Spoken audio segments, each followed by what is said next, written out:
আমার সব পুরনো খাতাপত্র নামিয়ে ঘাঁটছিলাম, দেখি অজস্র নোট করে রাখা, সব এক একটা কেসের নোট। বন্ধু শার্লকের সঙ্গেই গত 8 বছরে কটা, অন্তত 70টা তো বটেই। হ্যাঁ, 70টা কেসে একসঙ্গে থেকেছি, ওকে রাত দিন কাজ করতে দেখেছি, ওর বুদ্ধি খেলানোর প্রতিটা পদক্ষেপ অক্ষরে অক্ষরে পড়েছি। কিছু কেস অতি দুঃখজনক মোড় নিয়েছে, কিছু হাস্যকর পর্যায়ে গিয়ে শেষ হয়েছে, কিম্ভূত কিছু কেসেরও কমতি হয়নি। কিন্তু কি জানেন, একটাও কেস দেখতে পাবেন না যা নিতান্তই গড়পড়তা, একঘেয়ে। আসলে শার্লকের তো ব্যাপারই আলাদা। অবশ্য এ আর নতুন করে কি বলবো, সে যা।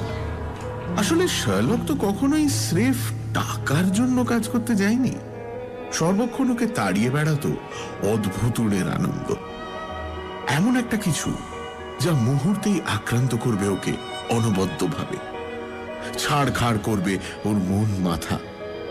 আর সেই কেস যদি ফ্যান্টাস্টিকের দিকে মোড় নেয়, শার্লকের চেয়ে আনন্দিত তখন আর কেই বা হবে। তবে এই এতগুলোর মধ্যেও না একটা কেস এখনো নাড়া দিয়ে যায়। স্টোক মোরানের রয়্যালেট পরিবারের সে কথা। আমি তখন অবিবাহিত, শার্লকের সঙ্গে থাকি বেকার স্ট্রিটে। বলতে পারেন আমাদের বন্ধুত্বের একেবারে আদি যুগ। অনেককাল ভেবেছি আপনাদের শোনাবো এই কেসের কথা, কিন্তু কি আর করা, যে ভদ্রমহিলাকে নিয়ে এত ব্যাপার, খোদ তিনিই তো কথা দিয়ে নিয়েছিলেন আমাদের যে তার জীবিত কালে কোনো কিছুই আমরা প্রকাশিত করব না।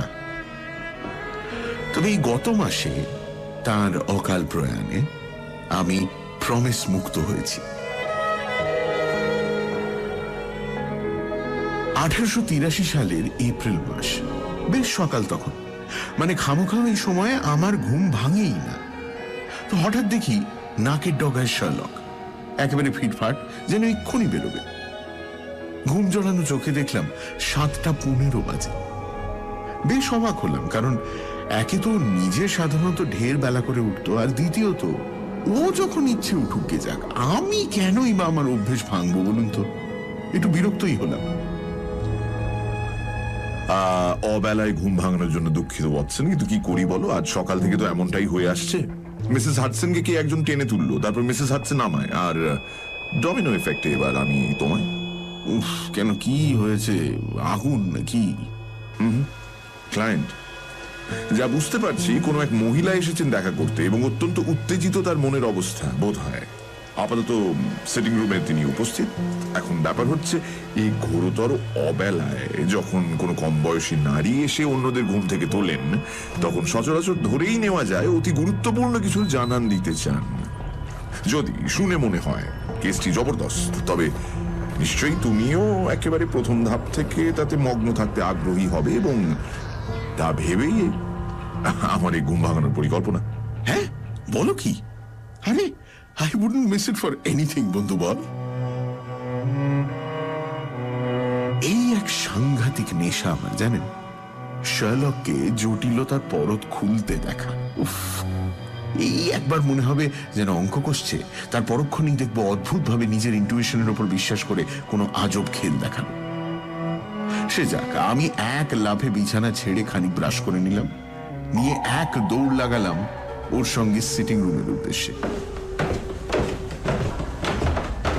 গিয়ে দেখি এক ভদ্রমহিলা মাথা থেকে পা অব্দি কালো ঢাকা, হ্যাঁ, এমনকি মুখটাও আড়ালেই জানলার ধারে বসেছিলেন।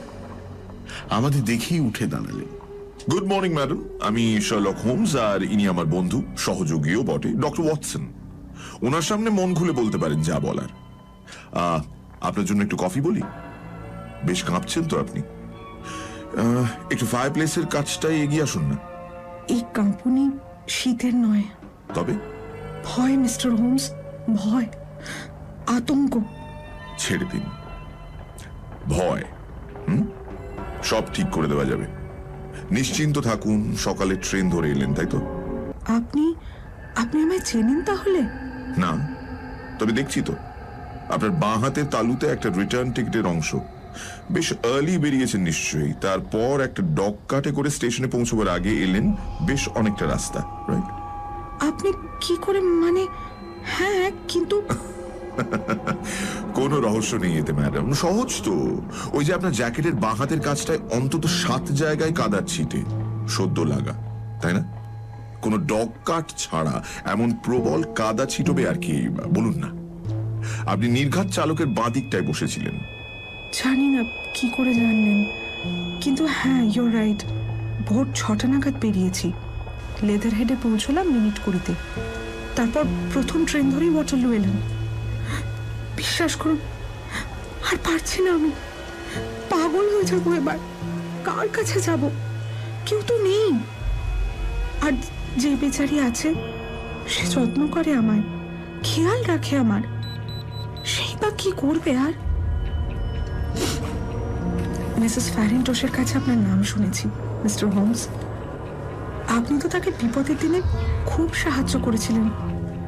আমায় এই নিকষ অন্ধকার থেকে বের করতে পারবেন না? হ্যাঁ, সত্যি বলতে এই মুহূর্তে আমার ক্ষমতা নেই। আপনাকে ন্যূনতম পারিশ্রমিকও দেব, কিন্তু বিশ্বাস করুন, মাস দেড়েকের মধ্যে অবস্থা বদলে যাবে। আমার বিয়ে হবে, আমার হাতে বেশ কিছুটা আর্থিক রেস্তও আসবে। আমি আপনার বিশ্বাস ভঙ্গ করব না, কথা দিচ্ছি। ফ্যারেন্টোস, ইয়েস, মনে পড়েছে। ওই একটা ওপেল টিয়ারা সম্বন্ধিত কেস ছিল, রাইট? ওয়াটসন, তোমার সঙ্গে আলাপ হওয়ার বহু আগের ব্যাপার এটা। দেখুন ম্যাডাম, আপনার বন্ধুর ক্ষেত্রে যে মনোযোগ দেখিয়েছিলাম হুবহু তাই আপনার বেলায়ও হবে। আর পারিশ্রমিকের কথা বলছেন, আমার এই কর্মক্ষেত্রই তো আমার পারিশ্রমিক। এর চেয়ে বড় পুরস্কার আর কোথায় পাবো? তবে আমার সমস্ত খরচাপাতি যদি আপনি একান্তই মিটিয়ে দিতে চান, তা নয় দেবেন সুবিধে মতো, কিন্তু সেসবের আগে প্লিজ বলুন সমস্যাটা কোথায়? সমস্যা আসলে আমার এই যাবতীয় ভয়, আতঙ্ক এমন এক ভেগ অস্পষ্ট ভাবনার উপর দাঁড়িয়ে যে অন্যদের হয়তো এই সব আমার প্রলাপ মনে হবে।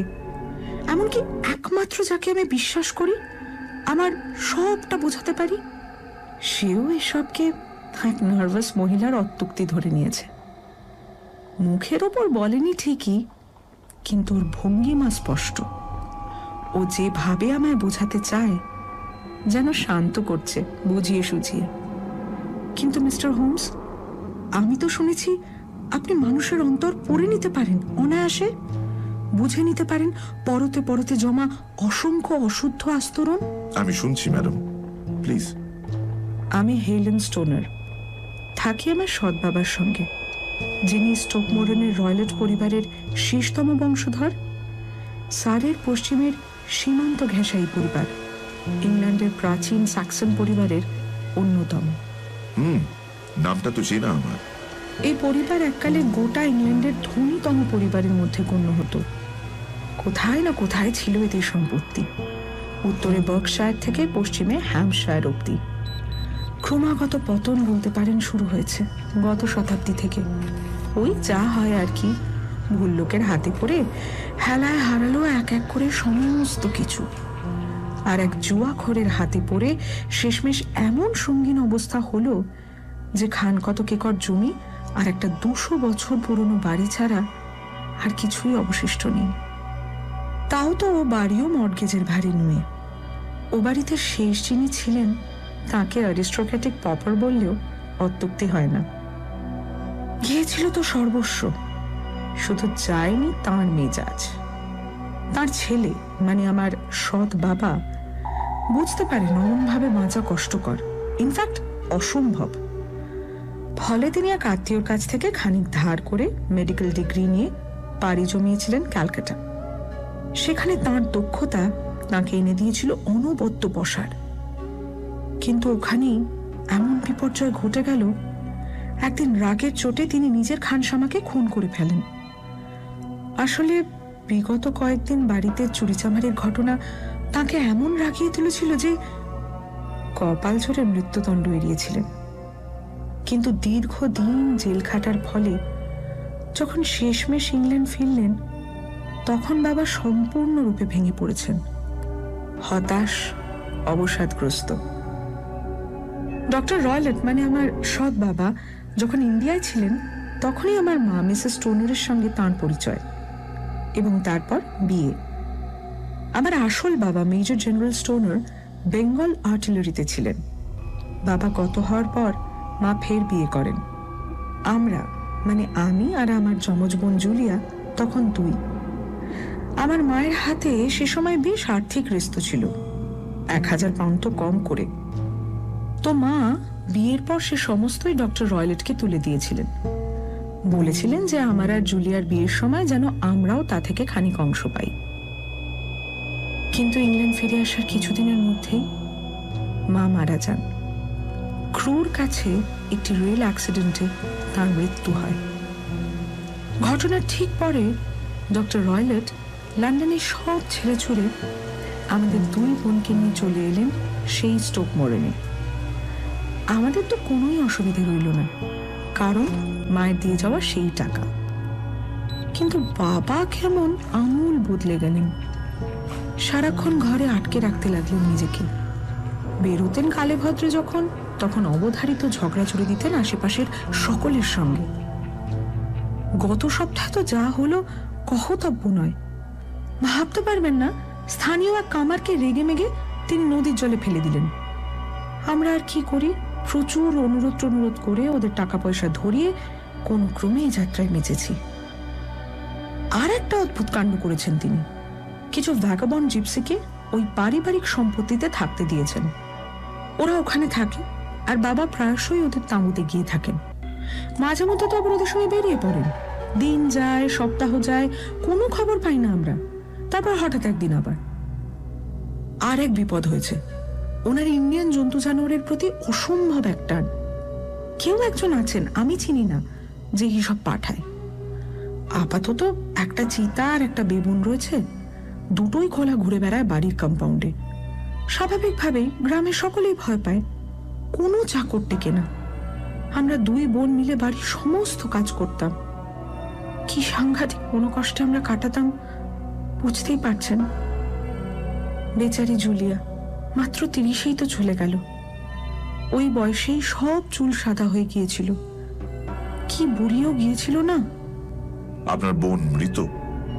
বছর 2 আগে। আর সেই মৃত্যু নিয়েই তো আপনার কাছে আসা। আমরা দুজনে অমন বদ্ধ থাকতে থাকতে হাঁপিয়ে উঠেছিলাম। কোথাও যাওয়ার নেই, কিচ্ছু করার নেই। নিজের বয়সে তো কাউকে পাওয়ার প্রশ্নই নেই। ছিল শুধু আমাদের এক মাসি, আমার মায়ের নিজের বোন, মিস অনোরিয়া ওয়েস্টফাইল। কাছেই হ্যারোয়ে থাকেন, তো আমাদের ওখানে একমাত্র যাওয়ার অনুমতি ছিল। জুলিয়া 2 বছর আগে একটা ক্রিসমাসে ওখানে গিয়েছিল। নেভিতে কাজ করা এক হাফ মেজরের সঙ্গে জুলিয়ার ওখানে আলাপ, ক্রমে এনগেজমেন্ট। আমাদের সৎবাবা যখন শুনলেন সে খবর, আপত্তি করলেন না কিছুই। বিয়ের দিনও ঠিক হলো তড়িঘড়ি। কিন্তু সে রূপকথার দিন আসার এক পক্ষ আগেই আমার একমাত্র সাথী জুলিয়া আমায় ছেড়ে চলে গেল। খুলে বলুন, প্রত্যেকটা ডিটেল চাই, কিছু ভুলে যাবেন না প্লিজ। ভুলে যেতে পারি কোথায়, সবটাই তো যেন স্মৃতিতে বসে আছে। আমরা যে বাড়িতে থাকছিলাম বললামই তো, অতি পুরনো ছিল এবং মাত্র একটা ভাগই বাসযোগ্য ছিল। তো এ ভাগের বেডরুমগুলো ছিল একতলায় আর সিটিং রুম ছিল সেন্ট্রাল ব্লকে। 3টি বেডরুমের প্রথমটা ছিল ডক্টর রয়লেটের, দ্বিতীয়টা জুলিয়ার আর অন্যটা আমার। 3টের মধ্যে কোনো যোগের রাস্তা ছিল না, কিন্তু একটা করিডোরেই এসে মিলত এই 3 ঘর। বোঝাতে পারছি? স্পষ্ট, চালিয়ে যান। এবার 3টে ঘরের জানলা খুললেই দেখা যেত লন। সেই অভিশপ্ত রাতে ডক্টর রয়লেট নিজের ঘরে চলে গিয়েছিলেন বেশ আগেই, যদিও আমরা জানতাম তিনি ঘুমিয়ে পড়েননি। কি করে জানলেন? আসলে জুলিয়ার খুব অসুবিধা হচ্ছিল একটা বিচ্ছিরি বোটকা গন্ধে। ডক্টর রয়লেটের অভ্যেস ধরেছিল ইন্ডিয়ান সিগার খাওয়ার, তারই অমন অসহ্য গন্ধ। ফলে জুলিয়া উঠে আসে আমার ঘরে। ছিল কিছুক্ষণ, আমরা কত কথা বললাম ওর আগত বিয়ে নিয়ে। তারপর তারপর ওই 11টা নাগাদ হবে, ঘরে যাবে বলে উঠল। উঠে ঠিক বেরোনোর আগে দরজায় দাঁড়িয়ে অদ্ভুত একটা প্রশ্ন করলো। আচ্ছা হেলেন, বলতো কখনো গভীর রাতে কাউকে শীষ দিতে শুনেছিস? শীষ? না তো, না। আচ্ছা, ঘুমের মধ্যে কি নিজে শীষ দেওয়া যায়? জানি না, মানে মনে তো হয় না। কিন্তু কেন জুলিয়া?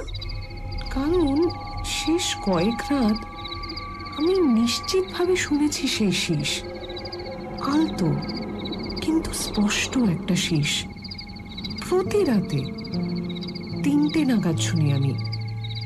তুই তো জানিস আমার ঘুম কি পাতলা, রোজ ঘুম ভেঙে যায় আমার। জানি না কোথা থেকে তা আসতো, কিন্তু আসতো নিয়ম করে। হয়তো পাশের ঘর থেকে বা লন থেকে।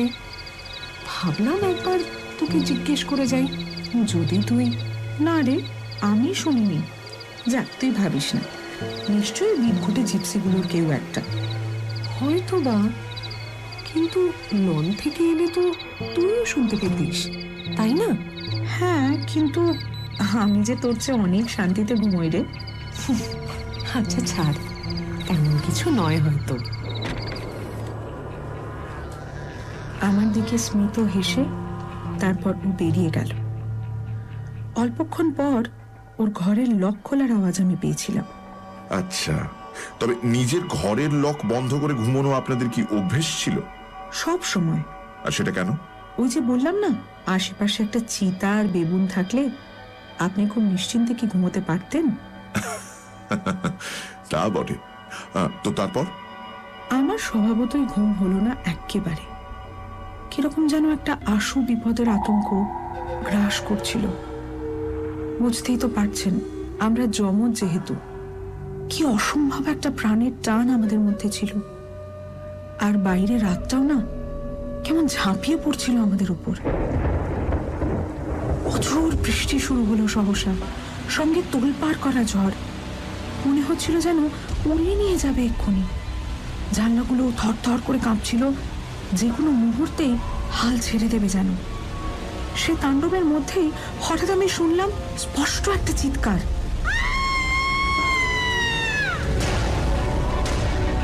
আমার বোনের চিৎকার।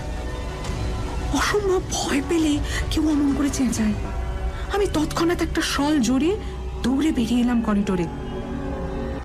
কিন্তু জানেন, যেই আমি ঘরের দরজা খুলে বেরোলাম, একটা একটা নিচু স্বরের শীষ শুনেছিলাম,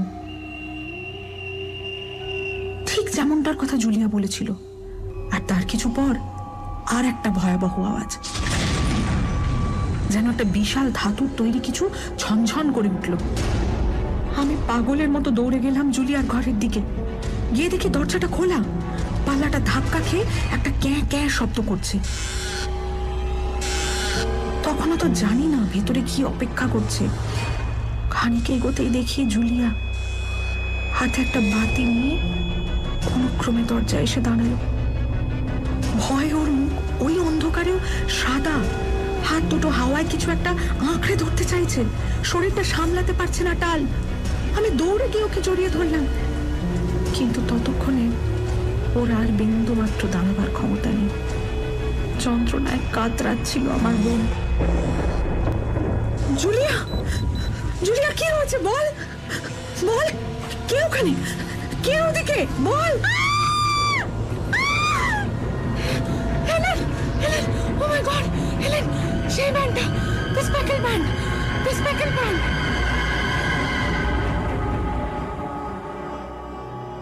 হয়তো হয়তো আমায় আর একটা কিছু বলতে চাইছিল।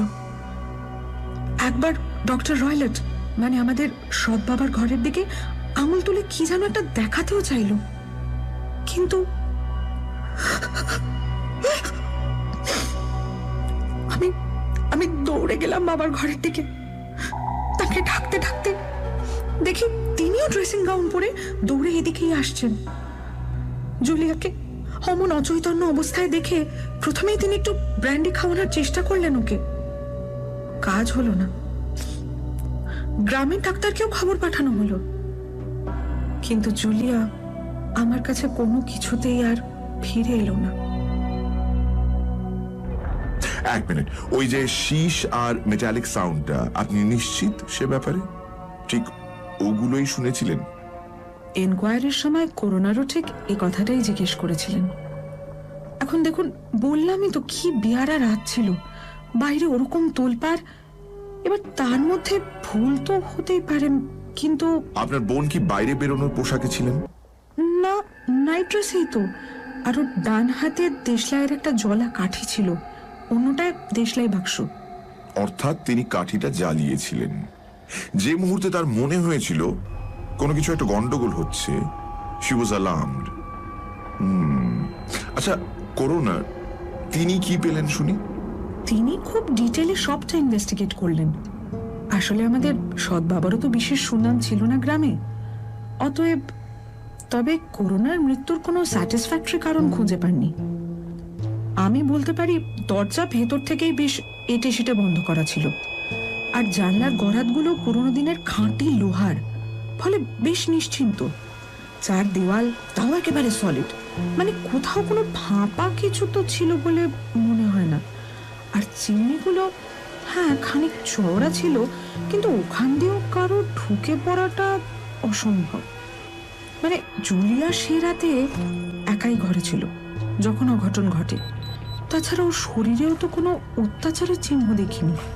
বিষ? যদি বিষক্রিয়া হয়? ডাক্তাররা সে পরীক্ষাও করেছেন তো, নেগেটিভ।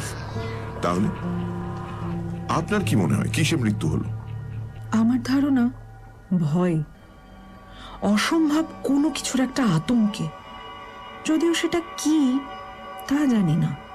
আচ্ছা, ওই যে জিপসিদের কথা বললেন, সে রাতে ওরা ছিল ওই দিকটায়? সবসময় তো কেউ না কেউ থাকে। আচ্ছা, আর ওই যে স্পেকেলড ব্যান্ডের কথা বলেছিলেন জুলিয়া, সেটা থেকে কি বুঝলেন?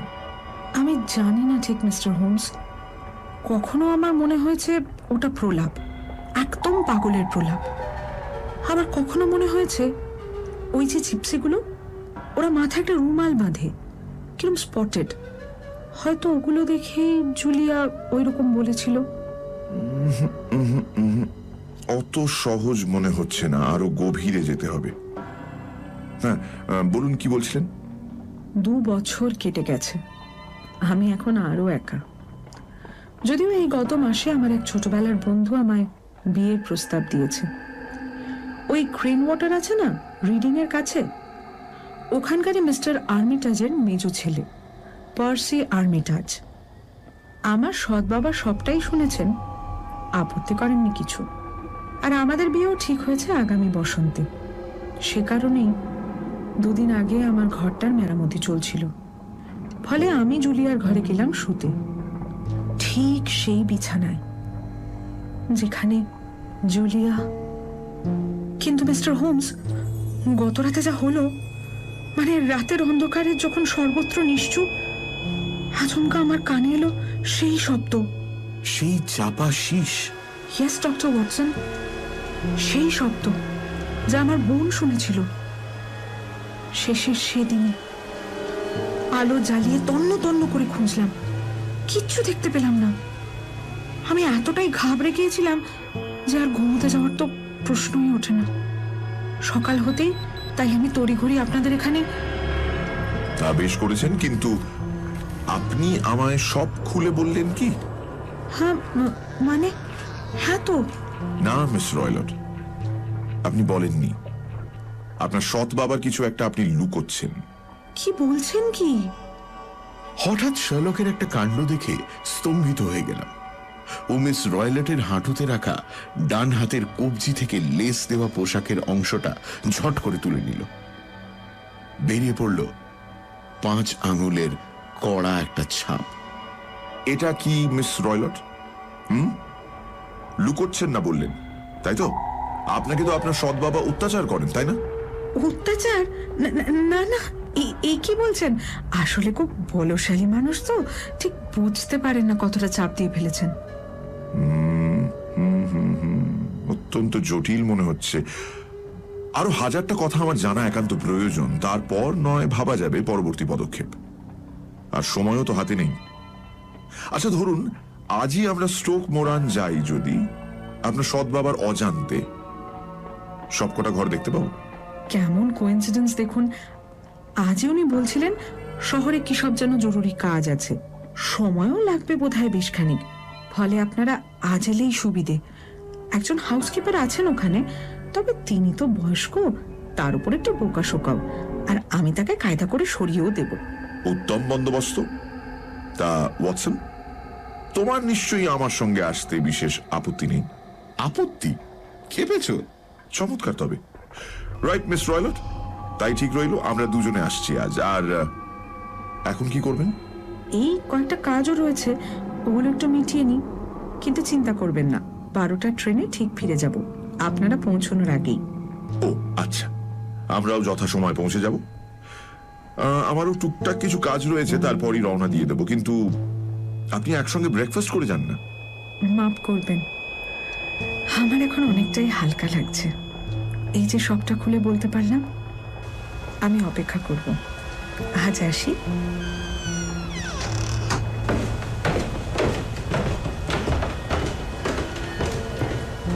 তা বন্ধু ওয়াটসন, কি বুঝছো? বেশ জটিল আর পেঁচানো কেস তো। সে আর বলতে। কিন্তু মহিলা যেমন বললেন, জানলা দরজা সব বেশ সুরক্ষিত ছিল, আর দেওয়ালও যখন একেবারে সলিড, তার অর্থ এই যে জুলিয়া মৃত্যুর সময় একেবারে একা ছিল ভেতরে। তাহলে ওই রহস্যময় শীষ আর জুলিয়ার শেষ কথাগুলো, স্পেকলড ব্যান্ড, তার কি মানে করবে ওয়াটসন? কিছুই মাথা ঢুকছে না। মানে হতে পারে যদি তুমি পরপর কয়েকটা সূত্র জুড়ে নাও।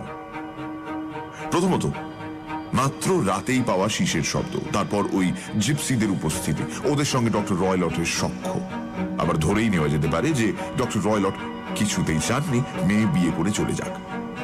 তারপর ধরো ওই মেটালিক আওয়াজ যা জুলিয়া শুনেছিলেন, নিশ্চিতভাবে ওটা কোনো একটা শাটার পড়ার আওয়াজ। অবশ্য অত ভেবে কাজ কি, ওখানে না গিয়ে পড়লে তো কোনো খেয়েই ধরতে পারবো না। তাহলে ওই জিপসিরা কি করছিল? জানি না ওয়াটসন, আই ডোন্ট নো।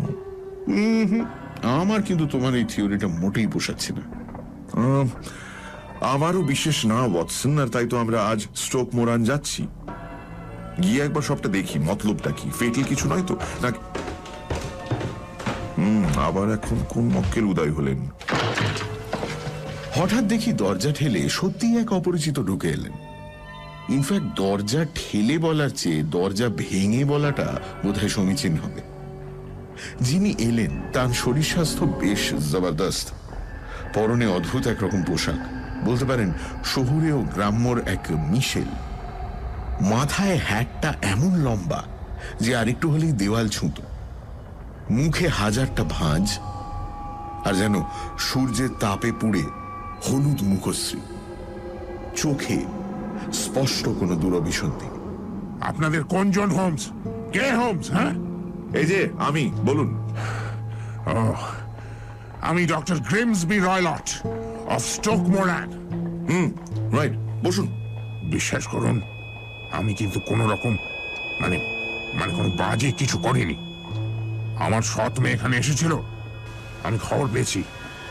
কি কি কি কি বলেছে আমার নামে? হ্যাঁ, কি বলে গেছে? হ্যাঁ, কি বলেছে? জমিয়ে ঠান্ডা পড়েছে এবার, এই সময় এতটা জেনারেলি। আমার নামেও কি বলেছে? কি বলে গেছে? কিন্তু আমি তো শুনেছি এবার বেশ ঢালাও ফুল হবে। ও, আমায় রাগিয়ে তুলবে না? আমি হাড়ে হাড়ে চিনি আপনাকে, স্কাউন্ড্রেল কোথাকার। নাম শুনেছি আগে, শার্লক হোমস, যে সব ব্যাপারে নাক গলায়, যে কথা নেই বার্তা নেই, রহস্য খুঁজে বেড়ায়। স্কটল্যান্ড ইয়ার্ডের সঙ্গে খুব দহরম মহরম, তাই না? বেশ সরেশ মানুষ তো আপনি। তা বেরোবেন যখন দয়া করে দরজাটা ভালো করে ভেজিয়ে দেবেন, রাইট? কথা এখনো শেষ হয়নি হোমস,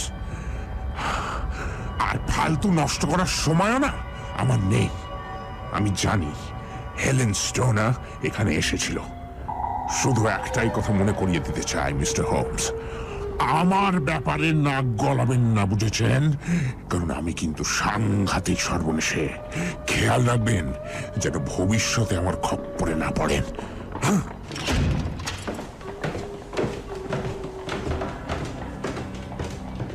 বেশ পেলব প্রকৃতির মানুষ না ওয়াটসন? শারীরিকভাবে আমি ভদ্রলোকের মতো সুঠাম নই হয়তো, কিন্তু একবার যদি নাগালে পাই না, বুঝিয়ে দেব আমার খপ্পরে পড়লেও যে কি নাকানি চোবানি খেতে হয়। সে যাক, আশা করি হেলেন নিজেকে এমনভাবে ট্রেসড হতে দিয়ে কোনো গন্ডগোলে পড়বেন না। তবে এই ভদ্রলোক এখানে হানা দেওয়ায় একটা লাভ হলো জানো, আমাদের ইনভেস্টিগেশন একটা দিশা পাবে মনে হচ্ছে। গুড।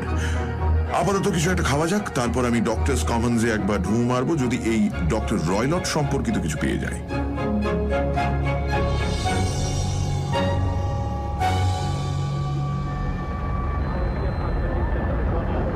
প্রায় দুপুর 1টা নাগাদ ফিরল শার্লক।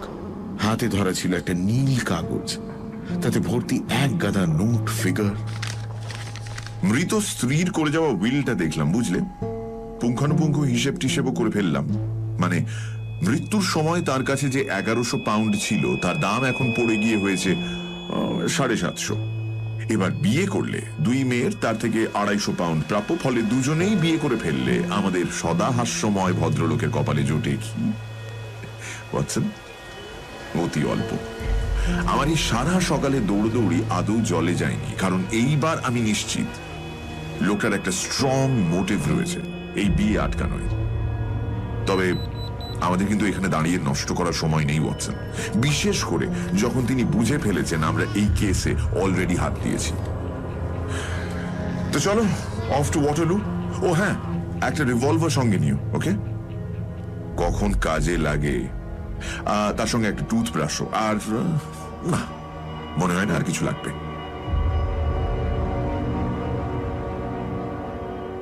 সানডে সাসপেন্স, শুধুমাত্র রেডিও মির্চি 98.3 FM এ।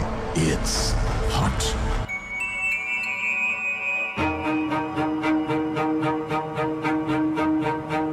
সানডে সাসপেন্সে আজ the adventure of the speckled band.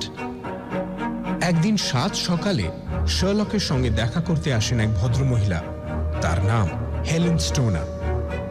মহিলার কথায় জানা যায় তিনি স্টোক মোরানে তার বদমেজাজি সৎ বাবা ডক্টর রয়লটের সঙ্গে থাকেন। কিছু বছর আগে খুব রহস্যজনকভাবে মৃত্যু হয় হেলেনের বোন জুলিয়ার।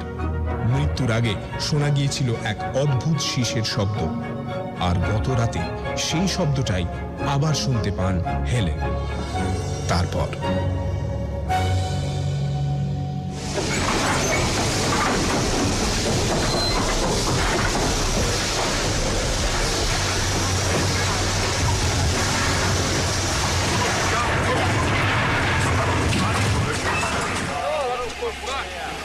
ওয়াটারলু স্টেশনে পৌঁছলাম বেশ জলদি। গিয়ে লেথারহেডের দিকে একটা ট্রেনও পেয়ে গেলাম। সেখানে নেমে একটা ঘোড়ার গাড়ি ভাড়া করে আমরা দুই বন্ধু চললাম স্টোক মোরান।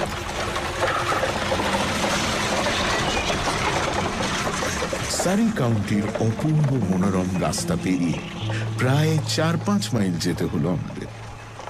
আকাশে বেশ তুলোর মেঘ, আবার নরম একরকম সূর্য রয়েছে। হাওয়ায় সদ্য ভেজা মাটির গন্ধ। সব মিলিয়ে আসন্ন বসন্তের অমন্য মোহময় আবেশ দুর্দান্তই লাগছিল। অদ্ভুত লাগছিল, কারণ ওই সুন্দর পরিবেশে আমরা কি করছিলাম না এক রহস্যের পিছে ধাওয়া। স্ট্রেঞ্জ না? প্রায় সারা রাস্তাটাই শার্লক মাথার টুপিতে চোখ ঢেকে, বুকে থুতনি ঠেকিয়ে মনে মনে হাজারটা অঙ্ক কষে গেল আমি জানি। তারপর হঠাৎ আমার কাঁধে টোকা মারল। ওই দেখো, স্টোক মোরান। হ্যাঁ স্যার, ডক্টর গ্রিমসবি রয়লেটের বাড়ি। ওখানে আমাদের একটা মেরামতির কাজ চলছে আসলে। ও তাই? ওই যে দেখুন গ্রামটা দেখতে পাচ্ছেন, ওই যে বাড়িগুলো। কিন্তু রয়লেটদের বাড়ি যেতে হলে আপনারা বরং এই মাঠের পাশের ফুটপাতটা ধরুন, শর্টকাট হবে। ওই যে দেখুন একজন মহিলা হাঁটছেন, দেখতে পাচ্ছেন? ওটা মিস স্টোনার না? বেশ, আপনি যেমনটা বলছেন তেমনটাই করি। ওয়াটসন, চলো তাহলে। আচ্ছা, আপনাকে যেন কত দেব? ভাড়া মিটিয়ে আমরা হাঁটা লাগালাম। নিজেদের আর্কিটেক্ট সাজানোটা জরুরি ছিল, বুঝলে? ওই বাড়িতে কাজ চলছে আমাদের, এটা না বললে কত রকম কথা যে বানিয়ে বলা শুরু হবে, ভাবতে পারছো Watson? Good afternoon miss stoner. কি বলেছিলাম না ঠিক সময় পৌঁছে যাব? উফ, আপনাদের অপেক্ষাতেই তো বসে আছি সেই কখন থেকে। আসুন আসুন, আই এম সো হ্যাপি। আচ্ছা, এদিককার খবরও ভালো। ডক্টর রয়লেট শহরে গেছেন কাজে, সন্ধ্যের আগে ফিরবেন বলে তো মনে হয় না।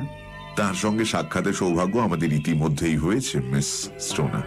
কি মানে মানে উনি আমায় ফলো করেছেন? তাই তো মনে হচ্ছে। কি সাংঘাতিক মানুষটা! উফ, এবার এবার কি করব? ফিরে এসে তো জিজ্ঞেস করবেই। সে বোকামি মনে হয় না তিনি করবেন, কারণ তিনি ভালো করেই জানেন এই কেসে তার পেছনে লেগেছে যে সে চলে পাতায় পাতায়। আর একান্তই যদি তিনি ভায়োলেন্ট হয়ে ওঠেন তাহলে আপনাকে হ্যারোতে আপনার মাসির কাছে পৌঁছবার ব্যবস্থা করতে হবে। আচ্ছা, সেসব পরে দেখা যাবে। আপাতত যেটুকু সময় হাতে পাচ্ছি সৎ ব্যবহার করা উচিত। চলুন ঘরগুলো দেখি।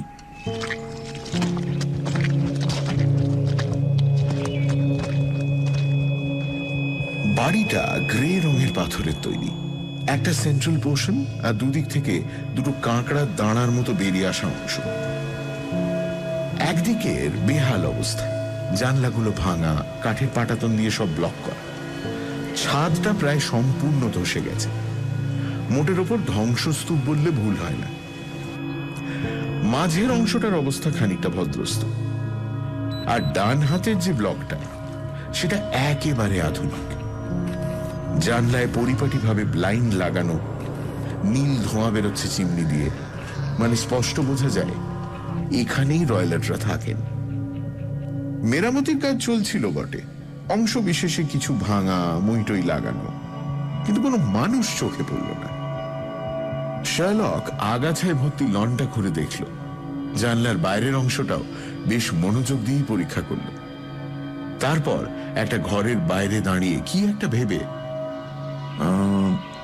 এটাই নিশ্চয়ই আপনার শোয়ার ঘর ছিল, জুলিয়ার পাশেরটায়। আর ডক্টর রয়লটের চেম্বারটাও তো এই পাশেই, তাই তো? হ্যাঁ, কিন্তু এখন আমি মাঝেরটায় শুচ্ছি, মানে জুলিয়ারটায়। সে যতদিন না মেরামতি হচ্ছে, তাই তো? কিন্তু এই দিকটায় খুব একটা মেরামতির প্রয়োজন তো তেমন দেখছি না। না, নেই তো। আমার তো বদ্ধমূল ধারণা আমাকে আমার ঘর থেকে সরানোর জন্যই এসব করা। আহা, that is suggestive.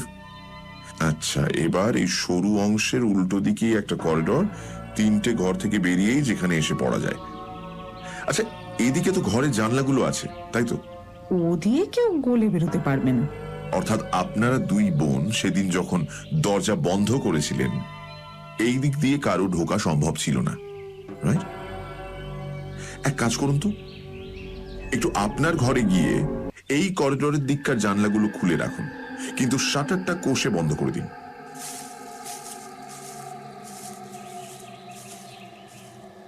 Miss stoner তাই করলেন।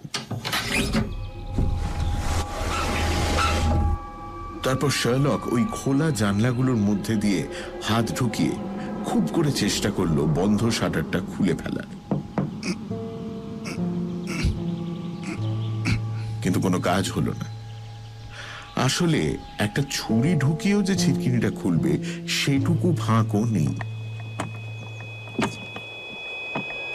দরজার কবজাগুলো বেশ নেড়ে চেড়ে দেখলো শার্লক।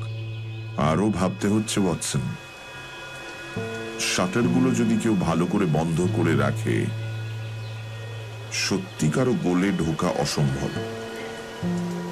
এবার ভেতর থেকে দেখাটা দরকার। একটা ছোট্ট সাইড ডোর দিয়ে হোয়াইট ওয়াশ করা করিডোরে এসে হাজির হলাম আমরা।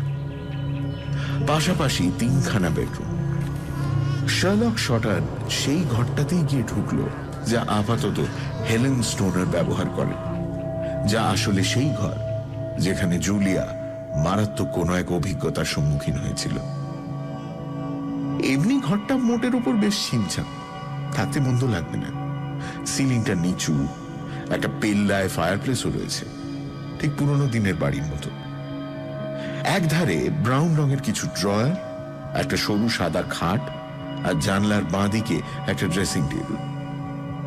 ঘরে আসবাব বলতে আর দুটো বেতের চেয়ার, আর ঠিক মাঝখানে একটা ওয়েলটন কার্পেট। ঘরের উডেন প্যানেলগুলো যদিও কৌনাদিকালের কে জানে, রং চটে গেছে, অর্ধেক পোকায় খাওয়া।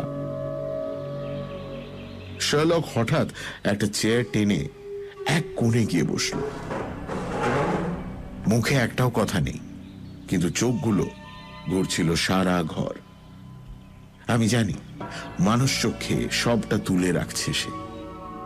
তারপর হঠাৎ দেওয়াল থেকে টাঙানো একটা ঘন্টার দড়িতে ওর নজর পড়ল। এটা দিয়ে কি হয়? ওই হাউসকিপারকে ডাকার জন্য। দেখে তো মনে হচ্ছে খুব পুরনো নয়। না, নয় তো বটেই, এই ধরুন বছর দুয়েক আগে লাগানো। আপনার বোন চেয়েছিলেন বোধহয়। না, তা ঠিক নয়, কখনো শুনিনি ওকে ব্যবহার করতে। আর তাছাড়া আমরা যখনই কিছু চাইতাম নিজেরাই ব্যবস্থা করে নিতাম। খামোখা এখানে এইভাবে একটা মজবুত ঘন্টার দড়ি অযথা লাগানো। ঠিক আছে, দেখে নিচ্ছি। আচ্ছা, আমায় একটু অনুমতি দিন, ভালো করে ঘরটা দেখতে হবে। কিছু বোঝার আগেই শার্লক সারা ঘরে একটা আতশকাচ নিয়ে ঝুঁকে কি সব দেখতে লাগলো। দেওয়ালের প্যানেলগুলো দেখলো, খাটের কাছটায় গিয়ে এদিক ওদিক খুব করে পর্যবেক্ষণ করলো। তারপর ওই ঘন্টার দড়িতে দিল এক টান। কোনো আওয়াজ হলো না। আচ্ছা, এটা ডামি? কেন বাজে না? বাজবে কি করে? কোনো তারের সঙ্গেই তো যোগ নেই।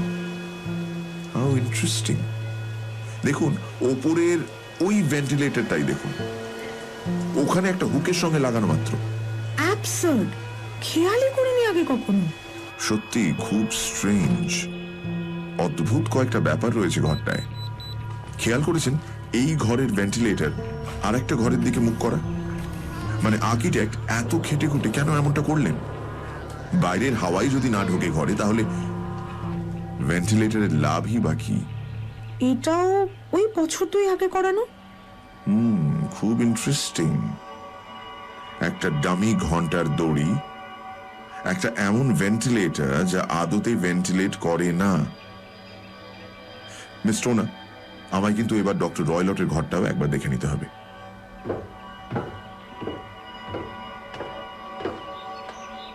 ডক্টর গ্রিমসবি রয়লেটের চেম্বারটা হেলেন জুলিয়ার ঘরের চেয়ে বেশ খানিকটা বড় ছিল, কিন্তু হ্যাঁ, তেমন আড়ম্বর ছিল না। একটা ক্যাম্প খাট, ছোট একটা বইয়ের শেলফ, সমস্ত টেকনিক্যাল সব বইপত্তরে ভর্তি। খাটের পাশে একটা আরাম কেদারা, দেওয়ালের কাছে ঠাসা একটা প্লেন কাঠের চেয়ার, গোল একটা টেবিল, একটা বিরাট লোহার সিন্দুক। ব্যাস এই। শার্লক সবটা বেশ ঘুরে ঘুরে দেখল, পরীক্ষাও করল। তারপরে সিন্দুকের কাছে দাঁড়িয়ে জিজ্ঞেস করলো, এর মধ্যে কি? ও আমার সৎ বাবার সব ব্যবসার কাগজপত্র। ও, আপনি তবে ভেতরের হাল হাকিকত জানেন দেখছি। ও ওই একবারই মানে খুলে দেখেছিলাম বছর কিছু আগে, কাগজে ভর্তি ছিল। তা ভেতরে কোনো বেড়াল টেড়াল নেই নিশ্চয়ই? কি না, মানে এ কি অদ্ভুত কথা। কেন অদ্ভুত হবে কেন? এই দেখুন না, সিন্দুকের ওপর কি রাখা? ছোট্ট পাত্রে দুধ। না না, আমাদের এখানে কোনো বেড়াল নেই। চিতা আছে, বেবুন আছে, কিন্তু তা অবশ্য ঠিক, চিতা তো এক প্রকার পেল্লাই বেড়াল। তবে তিনি কি দুধ দিয়ে নিজের স্বাদ মেটাবেন? খুব সন্দেহ আছে। বলেই ও কাঠের চেয়ারটার কাছটা একটু উবু হয়ে বসে পড়ল। তুই খুব করে কি যেন দেখলো ওখানে। Okay, thank you, that is quite settled. এক মিনিট। আহা, এই তো দেখি ভারী মজার। শার্লকের নজর গিয়েছিল যাতে তা খাটের এক পাশে ঝোলানো একটা ডগ ল্যাশ বা কুকুরকে বাগে আনার চাবুক। চাবুকটা যদিও গোল করে পাকিয়ে একটা ফাঁসের মতো করা ছিল। কি বুঝছো ওয়াটসন? সাধারণ চাবুক, কিন্তু এভাবে কেন ফাঁস দেওয়া সেটা মাথায় ঢুকছে না। মোটেই নর্মাল নয়, রাইট? কিন্তু কি করবে বলো, পৃথিবীটাও তো আর সরল রেখায় চলে না। আর যখন কোনো চালাক নিজের ব্রেনটিকে অপরাধের দিকে নিয়ে যায়, সর্বনাশ সময়ের অপেক্ষা। যাক মিস স্টোনার, আমার যথেষ্ট দেখা হয়ে গেছে, এবার একটু বাইরের লনটা দেখে নি। শার্লককে এত মুখ কালো করে থাকতে এর আগে দেখেছি বলে মনে পড়ে না। লনের পুরোটা পায়াচারি করে কেমন যেন থম মেরে গেল। আর ওকে অমন গম্ভীর হয়ে থাকতে দেখে আমি তো ছেড়েই দিই, এমনকি মিস স্টোনারও দেখলাম একটিও শব্দ করলেন না। তারপর হঠাৎ যেন ঘোর কাটিয়ে, মিস স্টোনার শুনুন, এখন থেকে যেমনটা বলবো অক্ষরে অক্ষরে পালন করতে হবে। হ্যাঁ হ্যাঁ, তাতে কি আর? ব্যাপারটা কিন্তু বেশ সিরিয়াস। আপনার জীবন মৃত্যু সম্পূর্ণভাবে এর উপর নির্ভর করছে। আর একটা কথা, আমি আর আমার বন্ধু আজ রাতটা আপনার ঘরে কাটাবো। আমি আর মিস স্টোনার দুজনেই তো এই প্রস্তাব শুনে হ্যাঁ। অবাক হয়ে লাভ নেই মিস স্টোনার, এমনটাই হতে হবে ব্যাস। আচ্ছা, ওই যে দূরে ওটা একটা সরাই তো? হ্যাঁ, ওটার নাম ক্রাউন। Very good. ওখান থেকে আপনার ঘরের জানলা দেখা যায় না? অবশ্যই। ঠিক আছে, তাহলে মন দিয়ে শুনুন। আপনার সৎ বাবা ফিরে আপনার খোঁজ করলে জানাবেন যে আপনার খুব মাথা ব্যথা, উঠতেই পারছেন না। তারপর যেই বুঝবেন তিনি নিজের ঘরে ঢুকে পড়েছেন, অমনি আপনি আপনার ঘরের জানলার শাটারগুলো খুলে দেবেন, দিয়ে একটা লম্ফ রেখে দেবেন তার উপর। ওটাই হবে আমাদের সিগন্যাল। এসব করে আপনি চুপি চুপি আপনার আগের ঘরে ফিরে যাবেন। মেরামতির মধ্যেও একটা রাত কোনো ক্রমে কাটিয়ে দিতে পারবেন তো? ধরেই নিচ্ছি পারবেন। সঙ্গে যা যা প্রয়োজন সব নিয়ে নেবেন। তারপর বাকিটা আমাদের হাতে ছেড়ে দিন। তা তো বুঝলাম, কিন্তু আপনারা কি করবেন সেটা? খুঁজে বের করবো ওই চাপা শীষের উৎস। আপনি বোধহয় বদ্ধপরিকর না? বলতে পারেন। তাহলে দয়া করে বলুন প্লিজ, আমার বোনের মৃত্যুর কারণ কি? হাতে আরো প্রমাণ না পেয়ে ঠিক বলতে চাই না। অন্তত অন্তত এইটুকু তো বলুন যে আমার ধারণাটা ঠিক কি না। মনে হয় না। আরো মজবুত কোনো কারণ ছিল নিশ্চিত। তবে এখানে দাঁড়িয়ে আর কথা বললে বিপদ, পুরোটাই জলে না যায়। ডক্টর রয়লটে ফেরার সময় হলো, তাই না? Good bye. তবে আরেকটা কথা, চিন্তা করবেন না, আপনার মাথার ওপর যে বিপদ ঘুরছে শীঘ্রই দূর হবে। ক্রাউনে ঘর পেতে আমাদের কোনো রকম অসুবিধাই হলো না। যে ঘরটা পেলাম সেখান থেকে স্টোক মোরান স্পষ্ট দেখতে পাচ্ছিলাম। সন্ধে হওয়ার মুখে দেখলাম ডক্টর রয়লট ফিরলেন। দেখেই মনে হলো বেশ ক্ষিপ্ত মেজাজে আছেন। কোচওয়ানের দিকে বিচ্ছিরি কি সব অঙ্গভঙ্গি করলেন। খানিক পর গাছের ফাঁক দিয়ে দেখলাম ঘরের সব আলো জ্বলে উঠল। কি জানো ওয়াটসন, আজ একটু দ্বিধাই বোধ করছি তোমায় ওখানে নিয়ে যেতে। সাংঘাতিক কিছু একটা ঘটে যেতে পারে। কোনো কাজে কি লাগতে পারি? সে আর বলতে, অসম্ভব সুবিধা হয়। ব্যাস তো হয়েই গেল, আমি আসছি। ওয়াটসন, ওয়াটসন, সত্যি তুমি, থ্যাংক ইউ। তুমি বিপদের কথা বলছো? ওই ঘর তন্ন তন্ন করে খুঁজে তুমি তো সবটাই বুঝে নিয়েছো শার্লক। আমি যা দেখিনি তুমি তো তা দেখেছো, তাই না? দেখেছো তুমিও, আমি হয়তো সামান্য বেশি, এই যা। ওই ঘন্টার দড়ি ছাড়া তো আর তেমন কিছুই দেখলাম না। কেন, ওই ভেন্টিলেটরটাও তো দেখেছো? হ্যাঁ, কিন্তু ওটা দিয়ে কি হবে? মানে একটা ইঁদুর ছাড়া আর কি গলতে পারে ওটা দিয়ে? এই ভেন্টিলেটর নিয়ে এখানে আসার আগে আমি কিন্তু বেশ খোঁজ খবর নিয়ে এসেছি। ভালো বলেছো। না, সত্যি বলছেন, আমি ঠাট্টা করছি না। খেয়াল করো, হেলেন যখন প্রথম এলেন কি বলেছিলেন? যে জুলিয়া নাকি পাশের ঘর থেকে ডক্টর রয়লটের সিগারের গন্ধ পেতেন, রাইট? তার মানে দুটো ঘরের মধ্যে নির্ঘাত একরকম যোগাযোগের ব্যবস্থা ছিল, এবং সেটা নিশ্চয়ই অতি ক্ষুদ্র কিছু একটা ছিল, নয়তো করোনারের ইনকোয়ারিতে ধরা পড়ত। তখনই আমার মাথায় এই ভেন্টিলেটরের ভাবনা আসে। কিন্তু ওখান থেকে কি বিপদ হতে পারে? কেন? কোন কিছুই খটকা লাগছে না। একটা ভেন্টিলেটর তৈরি করানো হলো, একটা দড়িও ঝোলানো হলো, এবং তারপরই একজন মহিলা যে ও ঘরে শুতো সে দুম করে মারা গেল। তোমার অদ্ভুত লাগছে না? আমি সত্যি বলছি, কোনো কানেকশন খুঁজে পাচ্ছি না। কিন্তু ওই খাটটা লক্ষ্য করেছিলে? খাট? জীবদ্দশায় অমন খাট দেখিনি। মাটির সঙ্গে কখনো কেউ দেখেছে খাট আটকানো? অর্থাৎ জুলিয়া খাটটি নাড়ানোরও সুযোগ পাননি। ওটা সর্বদা ওই একই পজিশনে থাকতে বাধ্য, ভেন্টিলেটরের নিচে, আর ওই দড়ির কাছেই। শার্লক, আমার মনে হচ্ছে আমি বুঝতে পারছি তুমি কি বলছো। আমাদের হাতে তো আর তাহলে তেমন সময় নেই।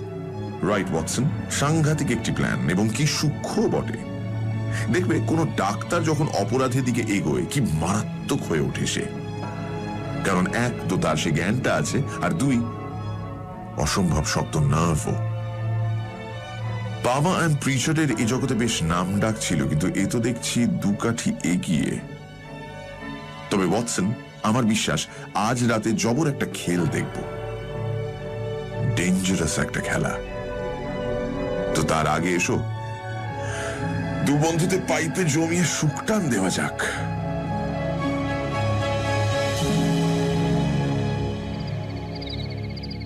রাত 9টা নাগাদ গাছের ফাঁক দিয়ে দেখলাম ঘরের আলোগুলো একে একে নিভে গেল। সম্পূর্ণ অন্ধকার এখন দিকটা। ঘন্টা 2 পেরিয়ে গেল। তারপর ঠিক 11টা বাজার মুহূর্তে মাঝের ঘরের জানলায় একটা লম্ফ জ্বলে উঠল। ওয়াটসন, ওই তো আমাদের সিগন্যাল। চলো। বেরোনোর সময় খুব কায়দা করে শার্লক সরাইখানার মালিককে বলল এত রাতে আচমকা বেরিয়ে যাওয়ার কারণ। আমাদের নাকি এক অতি পরিচিতের বাড়ি রয়েছে ওই পাশেই, এবং তার কাছ থেকে আজ রাতটা কাটানোর আমন্ত্রণ এসেছে হঠাৎ। অগত্যা রাস্তা যথারীতি শুনশান, ঠান্ডাও পড়েছে জমিয়ে। চোখে মুখে এসে লাগছিল বেশ। কোন রহস্য কিনারায় আমরা চলেছি কে জানে। সামনে আপাতত শুধু একটা লম্ফের শিখা। কম্পাউন্ডে ঢুকে পড়লাম সহজেই। পুরনো কালের দেওয়াল, অতএব একগাদা ফাঁক পুকুর। আমরা লন পেরোলাম, পেরিয়ে যেই না জানলা দিয়ে টপকে ভেতরে ঢুকতে যাব, কোথা থেকে একটা অদ্ভুত জীব আমাদের সামনে দিয়ে লাফিয়ে লনে এসে পড়ল। তারপর কেমন বিকৃত হাত পা নিয়ে মিলিয়ে গেল অন্ধকার। চমৎকার বাড়ি কিন্তু, কি বলো?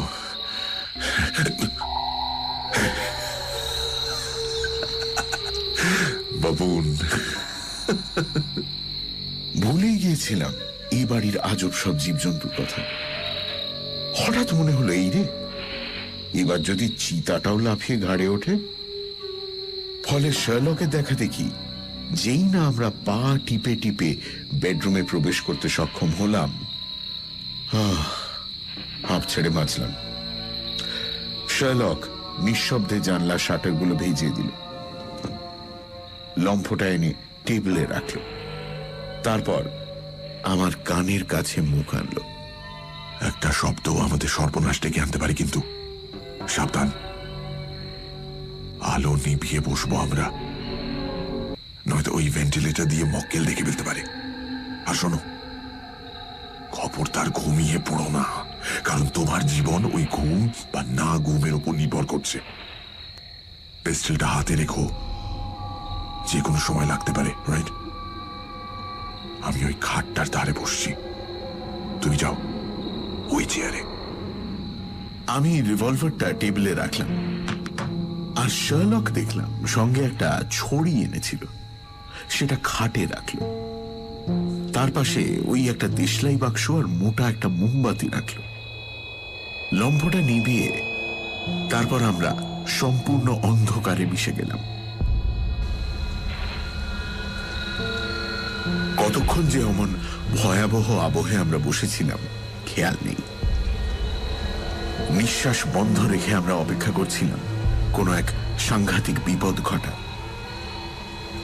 আমার বন্ধু আমার চেয়ে অল্প দূরে বসে, কিন্তু আমি ওকে দেখতে পাচ্ছিলাম না, তবু আমি নিশ্চিন্ত ও অতন্দ্র প্রহরীর মতো জেগেছিল। বাইরে থেকে রাত পাখিদের ডাক আসছিল। একবার তো জানলায় ভয়ানক একটা চাপা গর্জনও শুনলাম। চিতাটি যে বহাল তবিয়তে ঘুরে বেড়াচ্ছে তাতে কোনো সন্দেহ নেই। দূরে কোথাও ঢং ঢং করে ঘড়ি সময় জানাচ্ছিল। 12টা, 1টা, 2টো, তারপর 3টে পেরিয়ে গেল। আমরা অপেক্ষামান। তারপর হঠাৎ একটা ঝলক, ভেন্টিলেটর থেকে কিছুটা আলো এসেই চলে গেল। আমরা তেল ও কোনো এক ধাতু পোড়ার একটা কড়া গন্ধ পেলাম। কেউ একটা পাশের ঘরে লম্ফ জ্বালিয়েছে। তারপর আবার সব চুপ, যদিও গন্ধটা আরো কড়া হতে লাগলো। কতক্ষণ হবে? অন্তত আধ ঘন্টা তো বটেই। আমরা বসে রইলাম কিছু একটা শোনার অপেক্ষায়। তারপর আচমকা একটা শব্দ পেলাম, মিহি একটা শীষ। কেটলি থেকে যেন বাষ্প বেরোচ্ছে, এবং তখনই দেখি শার্লক খাট থেকে লাফিয়ে নেমে ওই বেতের ছড়িটা দিয়ে ঘন্টার দড়িটায় অসম্ভব আঘাত করল। দেখলে ওয়াটসন? দেখলে দেখলে তুমি? আমি তো কিছুই দেখতে পাইনি। আসলে শার্লক যখন দেশলাইটা জ্বাললো, আমি তখন এতটাই হতভম্ব যে কিছুই বুঝে উঠতে পারিনি প্রথমে। কিন্তু আমি একটা চাপা শীষ শুনতে পেয়েছিলাম স্পষ্ট। শার্লক যে কিসের ওপর অমন আঘাত করলো তাও বুঝতে পারলাম। তবে শার্লকের মুখে আমি সাংঘাতিক একটা বিপদের ছায়া দেখেছিলাম। ও ভেন্টিলেটরের দিকে অদ্ভুতভাবে তাকিয়েছিল, যেন ওখান থেকেই কিছু। আর ঠিক তখনই এমন এক আর্তনাদ কানে এলো যা সত্যি বলছি জীবদ্দশায় শুনিনি। একই সঙ্গে যেন ভয়, দুঃখ আর রাগ মেশানো।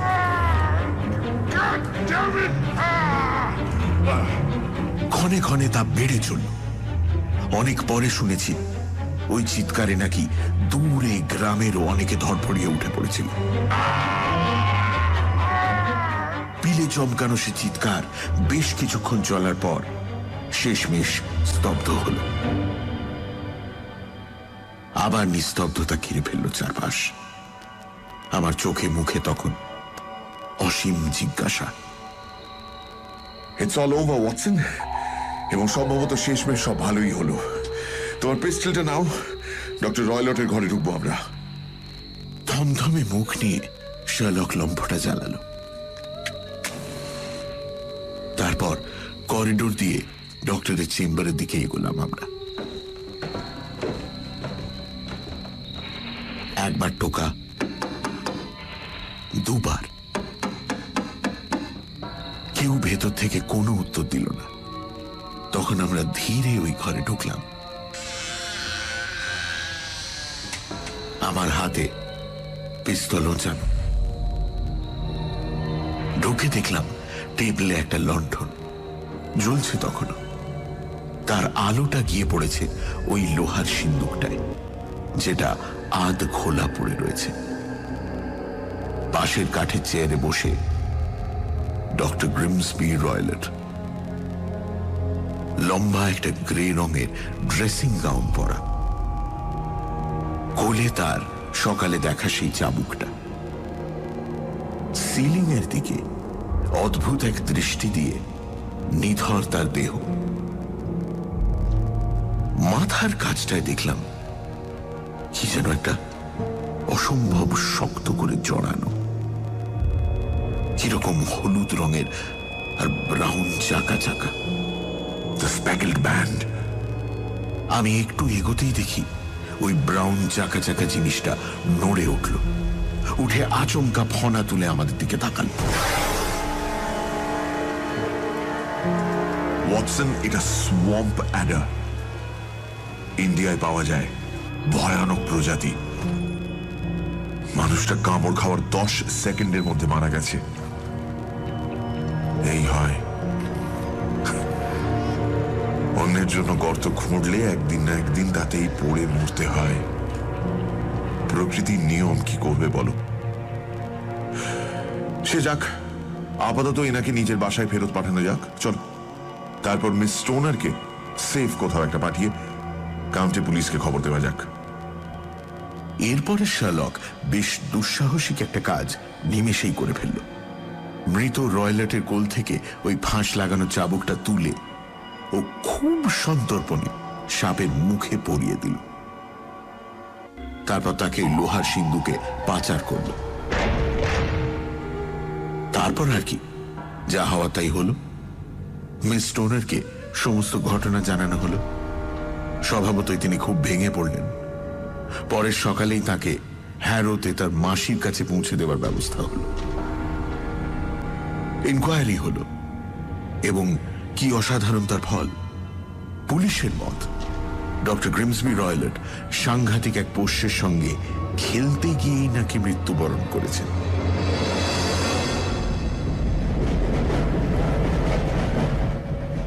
ফিরছি যখন আগামী দিন, শার্লকের কাছে পুরোটা শুনলাম। প্রথমে আমি একেবারেই ভুল পথে হাঁটছিলাম। ইনসাফিসিয়েন্ট ডেটা নিয়ে কাজ করলে যা হয় আর কি। এক তো ওই জিপসিদের উপস্থিতি, তারপর অন্ধকারে ভয়ের মুখে দেখা জুলিয়ার ওই ব্যান্ড আমাকে একেবারে অন্য ভাবনায় নিয়ে গিয়েছিল। তারপর ভালো করে ঘরটা দেখে বুঝলাম ভুল হচ্ছে কোথাও একটা। সর্বনাশ যদি আসে কারো, তবে তার দরজা বা জানলা থেকে নয়। আর তখনই আমার চোখ গেল ওই ভেন্টিলেটরের দিকে। আর ওই ফলস একটা দড়ি থাকাতেও আমার বদ্ধমূল ধারণা হলো যে এটা নিশ্চয়ই অন্য কোনো কাজে ব্যবহৃত হবে। ধরো যদি কেউ চায় ওই ভেন্টিলেটর দিয়ে কিছু একটা ঢুকিয়ে দিয়ে ওই দড়ির সাহায্যে বেয়ে নামিয়ে দেবে একেবারে খাটের ওপর, অর্থাৎ ওই দড়িটা একটা সেতুর মতো। আর ভাবো, খাটটাও কিন্তু মেঝের সঙ্গে আটকানো ছিল, মানে তুমি টেনে সরাতেও পারবে না। তখনই মাথায় খেলে গেল সাপের কথাটা। প্লাস আমরা এও তো জেনেছিলাম যে ডক্টর প্রায়ই ইন্ডিয়া থেকে নতুন নতুন প্রাণী আমদানি করতেন। এবার ভেবে দেখো না, এই বিষ তো আমাদের এখানে প্রায় কোনো কেমিক্যাল টেস্টেই ধরা পড়বে না, তাই তো? ডক্টর রয়লট ইন্ডিয়ায় অতদিন থাকার ফলে খুব ভালো করেই বুঝেছিলেন এই ব্যাপারটা। আর দেখলেই তো, একবার কামড়ালে কি দ্রুত গতিতে মৃত্যু হয়। সেটাও নিশ্চয়ই ডক্টরের মাথায় ছিল যে করোনার তদন্ত করবেন তাকে অত্যন্ত ক্ষুরোধার হতে হবে, নইলে বোঝা অসম্ভব শরীরের কোথায় দুটো ক্ষুদ্র দাঁত ফোটানোর ক্ষত। ওই শীষটা? হ্যাঁ, ওটার কথাও মাথায় ছিল। রয়লট নিশ্চয়ই সাপটিকে সকালের আলো ফোটার আগেই ফেরত ডেকে নিতেন ওই শীষ দিয়ে। আর ছিল দুধের লোভ। মনে আছে ওই দুধের পেয়ালা সিন্দুকের ওপর? ওভাবেই ট্রেনিং দেওয়া হয়েছিল, আমি শিওর। দিনের পর দিন যাকে মারতে চাওয়া সে হয়তো বেঁচে যাচ্ছিল, কিন্তু একদিন তো ফাঁদে পা দিতই শিকার। আমি প্রথমবার ঘরে ঢুকেই ঠাউর করেছিলাম ঠিক এমনটাই ঘটেছিল, এবং আবার ঘটতো হেলেনের সঙ্গেও। রয়লটের চেয়ারটা দেখেই বুঝেছিলাম এর উপর রোজ কেউ দাঁড়ায়। কেন দাঁড়ায়? ওই ভেন্টিলেটর অবধি পৌঁছবে বলে। তারপর যখন একসঙ্গে ওই দুধের পেয়ালা, সিন্দুক আর ফাঁস লাগানো চাবুক দেখলাম,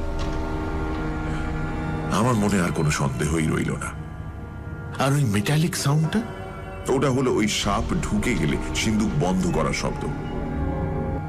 একবার যখন আমার মাথায় স্পষ্ট হয়ে গেল গোটা প্রক্রিয়াটা, আমি তৈরি হয়ে গেলাম।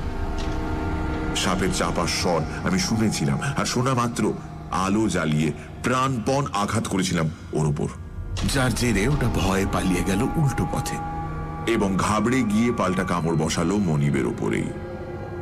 আমার বেতের ঘা খেয়ে এমনি খেপে গিয়েছিল, ফলে ফেরত ভেন্টিলেটর দিয়ে উঠে প্রথম যাকে পেল তাকেই দিল সমস্ত বিষ। ফলে তুমি বলতেই পারো ডক্টর গ্রিমসবি রয়লটের মৃত্যুর জন্য আমি একরকম দায়ী। তবে তাতে আমার অন্তরে বিন্দু মাত্র দংশন হবে না। কি বলো ওয়াটসন?